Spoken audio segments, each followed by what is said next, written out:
In today's video, I'm going to show you exactly how to create a new workspace in Trello step by step. Whether you're managing personal projects, collaborating with a team, or organizing client work, creating a dedicated workspace in Trello is the first step to staying organized and productive. By the end of this video, you'll have your new workspace set up and ready to use. If this tutorial helps you out, make sure to hit that like button and subscribe to the channel for more simple and practical Trello guides. All right, let's get started.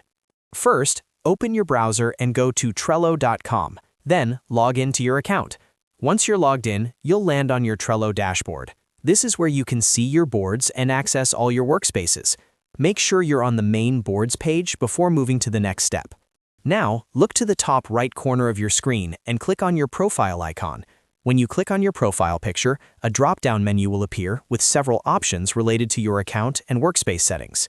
From this menu, find and click on the option that says Create Workspace. This will open the Workspace Creation panel where you can start setting up your new workspace. The first thing you'll need to do is type in your workspace name. Choose a name that clearly represents the purpose of this workspace. For example, you might name it Marketing Team, Client Projects, Personal Planning, or anything that matches your workflow. Next, you'll need to select the workspace type. Trello gives you different categories such as business, education, engineering IT, marketing, sales CRM, human resources, small business, or other. Click on the workspace type that best fits how you plan to use this workspace.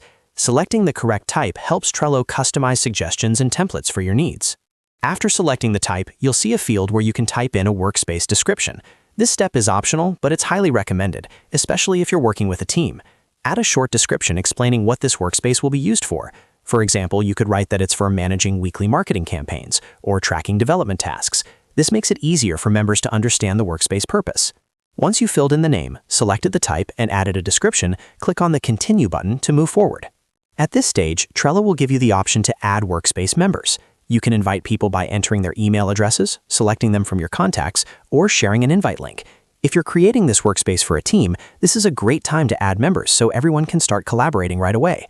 However, if you're not ready to invite anyone yet, you can simply click on the option that says, I'll do this later. This allows you to skip the invitation step and add members at any time in the future from the workspace settings. Once you complete or skip the member invitation step, your new workspace will be created instantly. To confirm everything worked correctly, go to the Workspace selection menu and check for your newly created workspace in the list. Click on it to open and start creating boards inside it. And that's it. You've successfully created a new workspace in Trello. Now you can start organizing boards, inviting members, and managing your projects more efficiently. If you found this video helpful, make sure to like this video and subscribe to the channel for more Trello tutorials and productivity tips. Thanks for watching, and I'll see you in the next video.